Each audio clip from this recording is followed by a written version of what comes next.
आनंद को कि ये इस टाइप ऑफ सेमिनार और इस टाइप ऑफ डिबेट और ये अरेंज किया। तो शुरू करते हैं। मेरा पहला मैं 3 भाग में करूंगा और टाइम मेरे को कोई याद दिला दे जब स्टॉप करना है, और पूछना कुछ है तो बीच में पूछ सकते हैं। पहला है संशय, डाउट जिसको बोलते हैं। मैं आपका दिमाग में डाउट क्रिएट करते जाऊंगा और मैं मेरा अपना लाइफ का चीज बोल के आपको डाउट से परिचित कराऊंगा। दूसरा है संशोधन, संशय, संशोधन, करेक्शन। आपका दिमाग में जो साइंस और रिलीजन का, धर्म और विज्ञान का जो आइडिया है उसको कुछ करेक्शन करने के लिए कोशिश करेंगे। और तीसरा भाग है समन्वय। हम लोग एक सिंथेसिस ट्राई करेंगे कि विज्ञान और धर्म का बीच में कुछ सिंथेसिस बन सके। मैं इसलिए ये बोल रहा हूँ कि मैं पहले से मेरा एक्सपीरियंस है कि मैं बहुत सॉर्ट ऑफ धार्मिक आदमी था। मैं जब 8th और 9th क्लास पढ़ता था, हमेशा एग्जामिनेशन का पहले करीब 2 घंटा प्रार्थना करता था। पास में हमारा एक टेम्पल था, वो जगन्नाथ का टेम्पल था। और उस टाइम में जगन्नाथ का टेम्पल का जो आरती होता था शाम को, बहुत ही अच्छा गाना आता था। और वो गाना आप लोग जानते होंगे, इट इज बाय गीत गोविंद बाय जयदेव। गीत गोविंद का ये खासियत है कि गीत गोविंद का जो श्लोक है, आपको लगेगा कि ये ओडिया है या बंगाली है, समझ में नहीं आएगा। इतना अच्छा से संस्कृत में लिखा गया है कि पता नहीं चलेगा कि ये संस्कृत है। पहला चैप्टर छोड़ के, पहला चैप्टर उसका है दशावतार, उसको छोड़ के आपको पता नहीं चलेगा। जैसे अभी कुछ टाइम का पहले कोई कवि थे जो कालिदास और के बारे में बोले थे, आप लोग उसको बोले थे कि कालिदास का महिमा को थोड़ा व्याख्या कीजिए। तो ऐसे कालिदास से भी आगे गीत गोविंद को माना जाता है, इसलिए कि जब विक्रमादित्य पूछे कि कालिदास और कवि थे और एक भारवी कवि थे और मागध कवि थे। अर्थ गौरव जो है, कोई भी काव्यों का एक उत्कृष्टता होता है, अर्थ गौरव की बड़ा डिफिकल्ट वर्ड आप यूज कर सकते हैं। और कालिदास है उपमा का वीर है, और माघ पर्व में सब माघे समिति त्रय गुणा। तो उनको पूछे विक्रमादित्य जा रहे थे तो पूछे काठ स्टिक आगे था तो पेड़ गिर गया था, तो पूछे कि भारवी आप उनको वर्णना कीजिए। तो भारवी बोले कि शुष्कम काष्ठम तिष्ठत्यग्रे, शुष्क काष्ठम तिष्ठत् संस्कृत में। और जब कालिदास को पूछा गया तो कालिदास बोले निरस तरोवर पुरोतो। कॉमन स्टोरी है, सब जानते हैं। तो गीत गोविंद का जो पहला पंक्ति है वो आरती में टाइम आता है, और हर ओडिसी डांस में ओडिसी डांसर उसको ये करता है, वो इट इज कॉल्ड दशावतार। तो पहला श्लोक तो आप सब जानते हैं, प्रलय पयोधि जले धृतवान शिवेदम विहित वहित्र चरित्रमखेदम केशव धृत मीन शरीर जय जगदीश। मीन अवतार वो इतना अच्छा से आता था कि उसका एक इफेक्ट आपका ब्रेन में होगा। अगर उसको रियल पोएम में, पोएट्री में करेंगे, श्रेया घोषाल उसको गए हैं, रघुनाथ पाणिग्रह गए हैं और इंद्राणी मिश्र गए हैं, तो आप देखेंगे कि उसका एक मैजिकल इफेक्ट है। I am not able to sing that properly, but जब जगन्नाथ रात में सोने के लिए जाते हैं तो आप लोग को मालूम है कि जगन्नाथ का एक वेश है, तो है श्रृंगार वेश, नाइट 12 o'clock में तो वेश। तो संस्कृत का थोड़ा नॉलेज है संस्कृत का। तो उस टाइम में एक गाना चलता था गीत गोविंद का ही एक पंक्ति, पहला पंक्ति छोड़ के, इट्स कॉल्ड धीर समीर। कोई जानता है गाना? धीर समीर कोई जानता है कि ये गाना का बारे में? और जानते हो? कोई जानता है? तो इट रन्स लाइक दिस। मैं गाना अच्छा से गाता नहीं हूँ, बट मैं आपको थोड़ा बता के सुनाता हूँ कि कितना कंफ्यूजन, अगर इसका आप मीनिंग को डिसाइफर करेंगे तो कितना कंफ्यूजन पैदा हो जाएगा। वो इट रन्स लाइक दिस, रति सुख सारे गतम विसारे मदन मनोहर वेशम न कुरु नितंबिनी गमन विलंबन अनुसरतम हृदयेशम धीर समीरे यमुना तीरे वसति बने बनमाली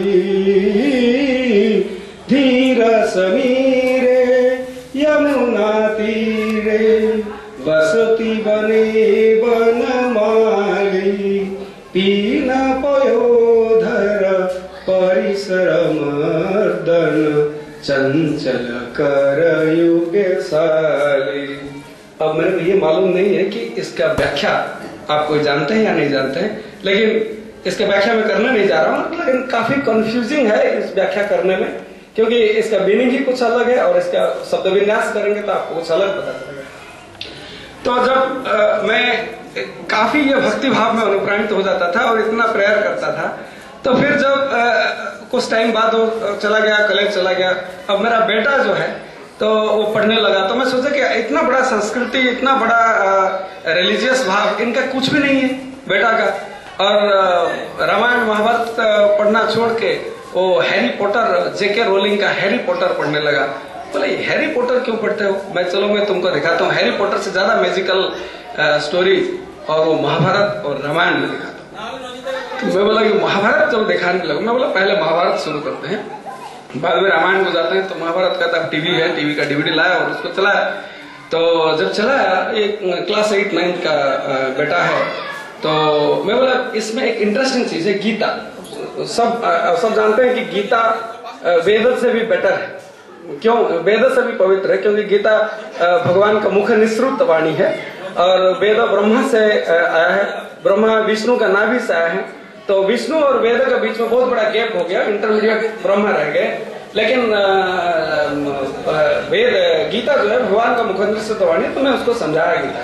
तो आप जानते हैं गीता का पहला श्लोक तो धृतराष्ट्र बोले हैं, नहीं जाएंगे। तो आगे तो बढ़ते बढ़ते गया, तो मैं बताया कि ऐसा ऐसा है, दुर्योधन का ऐसा, ये इधर पांडव है, उधर कौरव है, और इसमें बीच में जगह अर्जुन का कंफ्यूजन है। अर्जुन बहुत दुखी है और डरते भी हैं अपना सब रिलेटिव को कैसे मारेगा। तो बोल रहे हैं गांडीव संस्कृत हस्ता तोक चैव परिदह्यते न स्वप्न में बसता तुम प्रमोदी वचो में मना। तो पूरा पढ़ाने के बाद मेरा बेटा एक सिंपल क्वेश्चन किया, जब मैं आंसर नहीं दे पाया, वो बोला कि अच्छा पापा ये तो आप बोलते हैं भगवान जो है ये मतलब ओमनिशिएंट, ओमनीप्रेजेंट एंड ओमनीपोटेंट, ओम हिंदी में ओमनिशिएंट, ओमनीप्रेजेंट, ओमनीपोटेंट, सर्वव्यापी, सर्वशक्तिमान, सर्वज्ञ। तो क्या भगवान ऐसा कुछ कर नहीं सकते थे कि ये कौरव को पैदा ही नहीं करते? भाई ही क्रिएटेड कौरव, जब उनको फाइटिंग करना था, भाई he created this evil people. You told that he, उनका तो सर्वशक्ति है, तो क्या इनका एक शक्ति नहीं है कि एक प्योर ह्यूमन बीइंग क्रिएट करेंगे? नहीं, ऐसा तो नहीं है। मैं कुछ लॉजिक ऐसा दिया कि भाई जब इविल नहीं है, इविल मतलब जब अन्याय नहीं है, तब लोग न्याय को प्रेज कैसे करेंगे? फिर वो क्वेश्चन किया, बोलता है क्या न्याय को प्रेज करने के लिए अन्याय का जरूरी है? क्या सब आदमी न्याय को प्रेज करने वाला ऐसा मानव को भगवान पैदा नहीं कर सकता? आप तो बोले सर्वशक्तिमान है।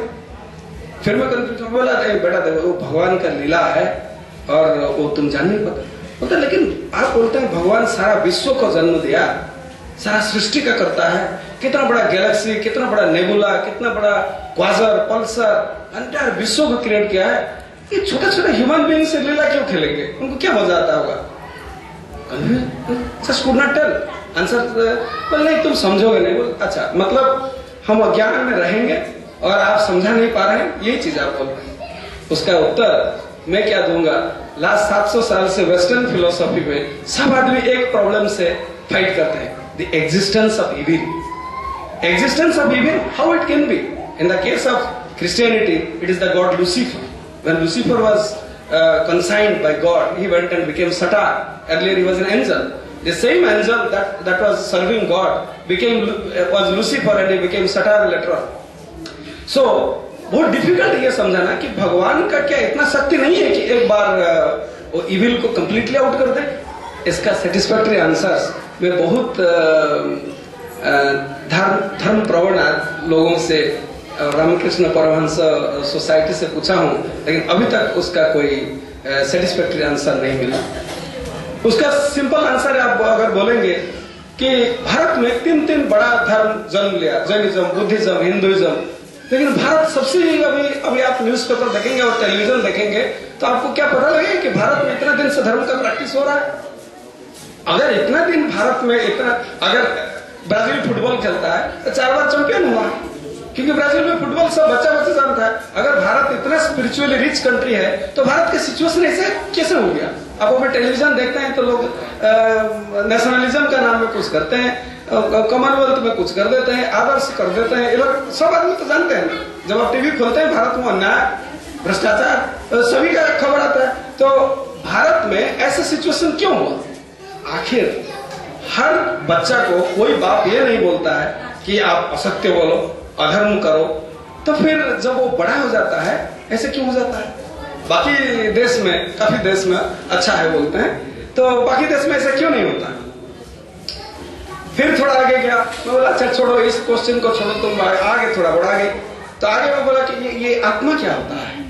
बोला आत्मा देखो, आत्मा सबका होता है और आत्मा का गोल होता है परमात्मा में मिलना। बोला परमात्मा तो फिर ये कैसे होता है? मैंने थोड़ा अच्छा से बताया। मैं बोला देखो ये आत्मा जो है वो पुराना ड्रेस की तरह होता है, और जब ड्रेस पुराना हो जाता है तो वो पुराना ड्रेस को आप फेंक देते हैं, नया ड्रेस पहनते हैं। आत्मा भी एक शरीर पुराना जब होता है, जीर्ण का हो जाता है, तो उसको छोड़ देता है और दूसरा आदमी से, दूसरा बॉडी से, दूसरा शरीर से प्रवेश। काफी अच्छा श्लोक उसको समझा कि वसंस जीर्णानि यथा विहा नवानि गृह्णाति नरोपराणि तथा शरीराणि विहाय जन्नानि अन्यानि संयाति न नवानि।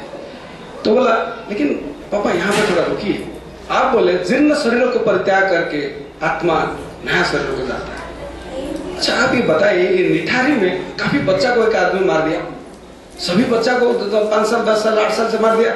अच्छा जब सेकेंड वर्ल्ड वॉर हुआ था तब वो 60 लाख जीव से 15 लाख छोटा छोटा बच्चा थे बिलो 15। जब वो कंसेंट्रेशन कैंप को जाते थे तो 2 लाइन बनता था, 16 साल का बाद और 16 साल का पहले। अगर किसी बच्चा 16 साल से कम कर देना बोलता है, वो सीधा गैस चैम्बर को चलाता था। तो इनका बॉडी तो जीर्ण नहीं हुआ था, तो फिर इनको क्यों, इनका आत्मा क्यों चला गया? कोई आंसर नहीं। अगर जीर्ण बॉडी को ही आत्मा छोड़ता है, जीर्ण शरीर को, तो ये जो शरीर जो प्रारंभ होता है उसको कैसे छोड़ के चलाता है? काफी कंफ्यूजन हो गया टोटल। मैं बोला नहीं अच्छा इसको पढ़ा नहीं सकता हूँ, ये आगे बहुत बड़ा कंफ्यूजन हो जाता है। बोला ऐसा, लेकिन ऐसा देखो बेटा, ये धर्म शास्त्र के बारे में ऐसा बात नहीं करते हैं। विश्वास करो, विश्वास से हरि तर्क के दूरी। तो ये तर्क करो, इसका मतलब है कि हमारा तर्क करना कोई राइट नहीं है, हम विश्वास ही करते हैं, जो बोलेंगे वो विश्वास करेंगे। तो कोई अगर दूसरा खराब आदमी आएगा, बोलेगा नहीं मेरा रास्ता में चलो, मैं ये करता हूँ, देखो इसमें ये रास्ता है, इसमें चोरी करते हैं चलो, इसमें डाका डालते हैं चलो, तो वो भी बोलेगा भाई मैं तुम्हारा लीडर हूँ, मेरे को विश्वास करो, तब हम तुम्हारा बात सुनेंगे। तो ये ठीक है। बोले नहीं इसका अन्याय होता है, अन्याय विरुद्ध में तुमको आवाज उठाना है। बोलते क्यों अन्य विरुद्ध हम क्यों आवाज उठाए? आप तो अभी बोल रहे थे कि यदा यदा धर्मस्य ग्लानिर्भवति भारते अभ्युत्थानमधर्मस्य तदात्मानं सृजाम्यहम्, भगवान खुद आएंगे तो हम क्यों करेंगे? जो काम भगवान का है उस काम के लिए हम क्यों करेंगे? यही आदमी इजिप्ट का साथ लोग बोलते होंगे 30 साल से। कुछ टाइम के बाद उन लोग सोचा नहीं हमें ही कुछ करना है, तब आके वो तहरीर स्क्वायर में चले गए। तो क्वेश्चन इज डाउट और आर्गुमेंट हमेशा कोई भी नॉलेज, कोई भी स्क्रिप्चर का सेंटर स्टेज है। अब कोई आदमी उसको डाउट करके आपको क्वेश्चन पूछने से आप बिगड़ जाना, आप सही धर्म फॉलो नहीं करते हैं। कुछ कंट्री में आप जानते हैं ब्लास्फेमी लॉ है, आप कुछ भी बोलेंगे अगर वो धर्म ग्रंथ के अगेंस्ट में है या भगवान या जो भी अगेंस्ट में है तो आपको सीधा लेके जेल में डाल दिया जाएगा। ऐसा कम से कम 40 कंट्री में है। तो फॉर्चुनेटली हिंदू रिलीजन बहुत टॉलरेंट है और उन लोग क्वेश्चन को परमिशन देते हैं और एंटरटेन करते हैं। और ये मैं नहीं बोल रहा हूं कि क्वेश्चन करना चाहिए या डाउट होना चाहिए, ये मैं नहीं बोल रहा हूं। मैं आपको सिंपली एक क्वेश्चन पूछूंगा कि भगवान का, पूरा विश्व का सृष्टा कौन है, तो आप खुशी से बोलेंगे भगवान है। ऐसा कोई आदमी है जो बोलेगा कि भगवान नहीं है? इसके बीच में आप लोग के बीच में कोई है? नहीं, भगवान नहीं किया था बोल के बोलेंगे। लेकिन आज से कम 2900 पहले जो अर्ली वैदिक पीरियड हुआ था तो लोग ऋग वेद लिखे थे। ऋग, यजुर, साम वेद तो जानते हैं, उसमें सब वेद से श्रेष्ठ वेद कौन है? श्रेष्ठ वेद जो है वो है सामवेद, क्योंकि गीता में भगवान बोलेंगे वेद के बीच में मैं सामवेद हूँ बोल के बोले। तो ऋग्वेद वो है जो एक्चुअली लिखा गया था इन पैचेस, तो उसमें 10 मंडल है। 10वें मंडल में एक अद्भुत सा श्लोक है जो आप श्याम बेनेगल का भारत एक खोज का बिगिनिंग में आता है, वो है, उसका नाम है नासदीय सूक्त, द हिम ऑफ क्रिएशन। विश्व कैसे सृष्टि हुआ उसके बारे में ऋग्वैदिक ऋषि और महर्षि लोग क्या बोलते हैं, इसको हम सुनेंगे थोड़ा, और सुनने के बाद आपको पता चल जाएगा कि कोई भी चीज को कभी भी कैसे भी ऑटोमेटिकली बिलीव नहीं करना चाहिए, क्वेश्चन हमेशा करना चाहिए, क्योंकि कोई भी कुछ नहीं जानता है। ये बात मैं नहीं बोल रहा हूँ, ये बात नासदीय सूक्त बोलेगी। अभी मैं दिखाता हूँ टीवी में नासदीय सूक्त।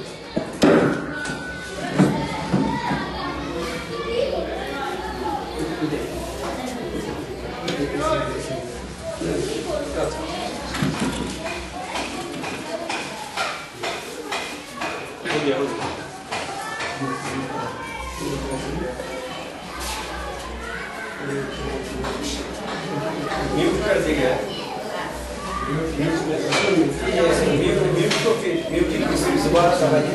टेलीविजन में सामने नहीं इसी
then there was existent और नॉन एग्जिस्टेंट। वो बोल रहे हैं कि अस्तित्व था, ना असत आसी ना सदासी। संस्कृत में अगर इसको करने का टाइम नहीं है तो इसका विनाश कर देते। तो उस टाइम में ना अस्तित्व था ना अनास्तित्व था। जिसको इंग्लिश आता है पढ़ लीजिए।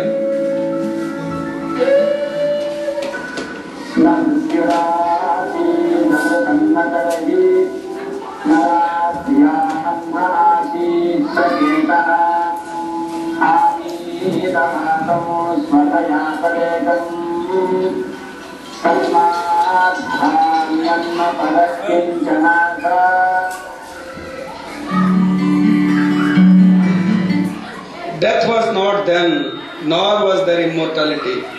No sign was there, the days and nights. That one thing breathless, breath by its own nature. Apart from it, nothing whatsoever.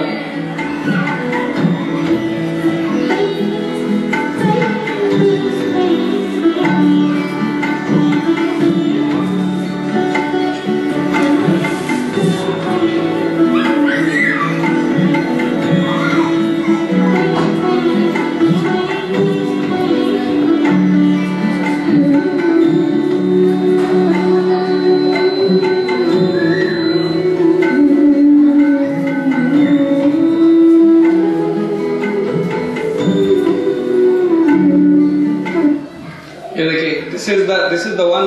यही श्लोक जो है वो श्याम बेनेगल का भारत एक खोज में आता था कि कब विश्व शुरू हुआ किसको पता है या ना पता है, कोई नहीं जानता। कि when it first came into being, nobody knows it.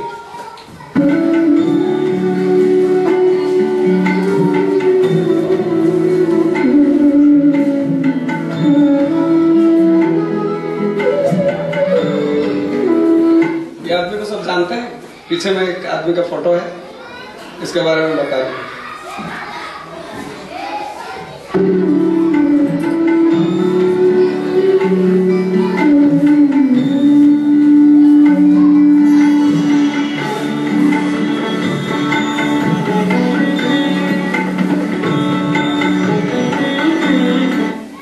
He, the first origin of the creation, whether he formed it all or did not form it, भगवान उसको बनाया ना, भगवान बनाए भी नहीं।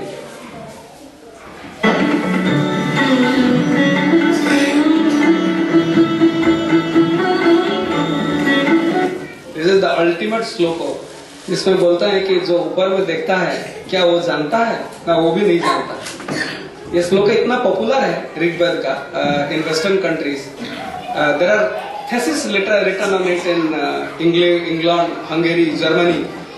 इनका जो ऑथर है, जो इसका ऊपर में काफी रिसर्च किए हैं, there is a fellow called O. Flaherty, there is a fellow called Benton.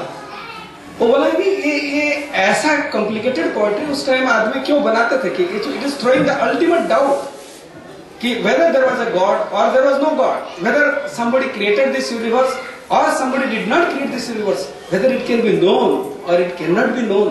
That is the very essence of this poem.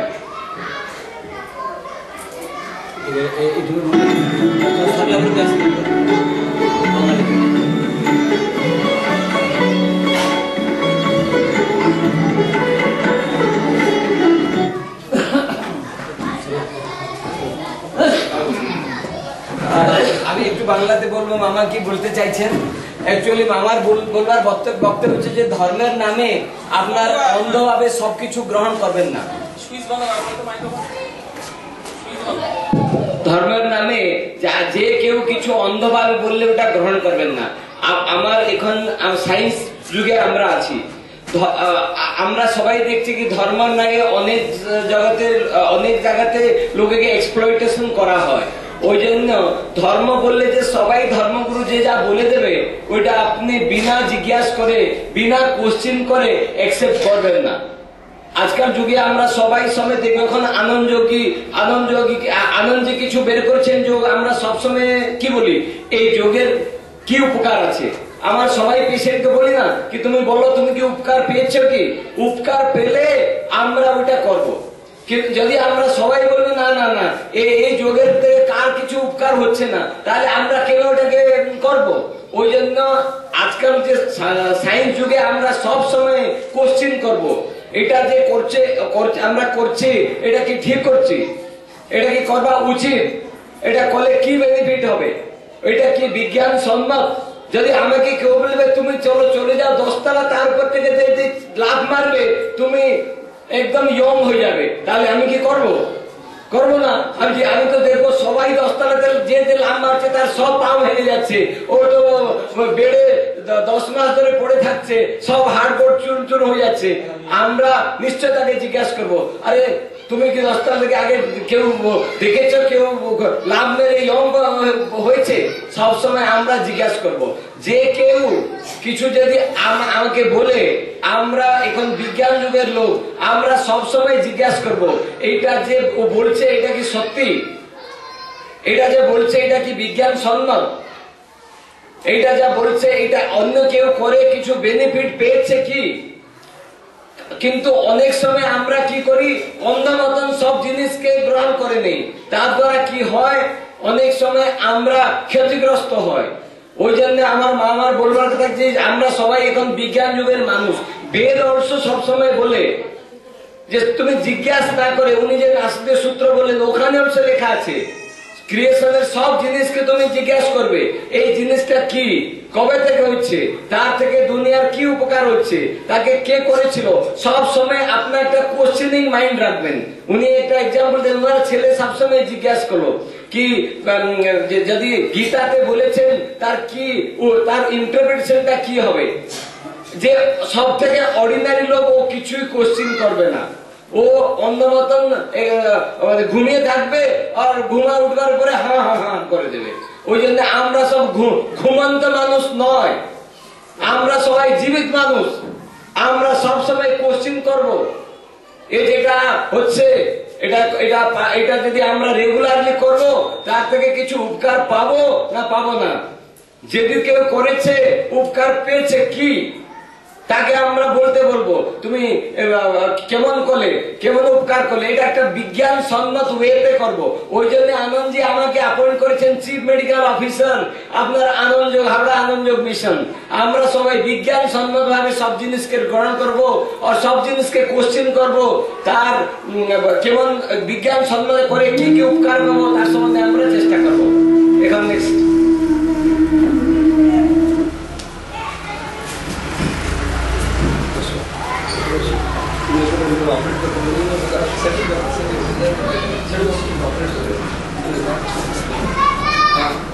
आपको अभी बताया कि कोई क्वेश्चन है। मैं तो बहुत सारा ऐसा क्वेश्चन रामायण और महाभारत का जो कि काफी लोग मानते हैं कि ये सच एक्चुअली हुआ था, तो काफी क्वेश्चन का आंसर शायद आप लोग दे नहीं पाएंगे। ऐसे ही एक क्वेश्चन सुना देता हूँ कि कोई बच्चा मुझे पूछा था हमारे घर के साइड में। तो जब राम तपस्या किए थे समुद्र को हट जाने के लिए, लंका अभियान का समय आप जानते हैं, रामेश्वर में राम शिव को आराधना किए थे, तो काफी गुस्सा हो गए जो वरुण देवता को आराधना किए कि आप आविर्भाव हो और हमको रास्ता दीजिए।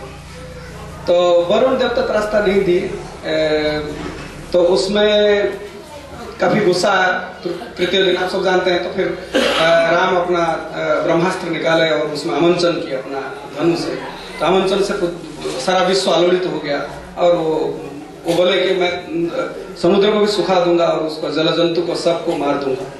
तो एक बच्चा मेरे को साइड में क्वेश्चन किया कि इससे तो बेटर मेथड बन सकता था। उसमें ये हो सकता था कि समुद्र के ऊपर में बर्फ होता है, नॉर्थ आर्कटिक ओशन और साउथ आर्कटिक में तो बर्फ होता है, बर्फ के नीचे पानी होता है। तो बर्फ क्यों नहीं कर देते हैं भगवान, और उसके नीचे जितना सब जंतु है वो भी सेफ रहता है और उसके ऊपर चल के चला जाता है। वो तो कोई अस्त्र नहीं था। तो फिर मैं रिसर्च किया, मतलब इसमें आप पूरा रामायण ढूंढ देते हैं तो आपको समुद्र के ऊपर बर्फ होने वाला कहीं पर डिस्क्रिप्शन नहीं मिलेगा।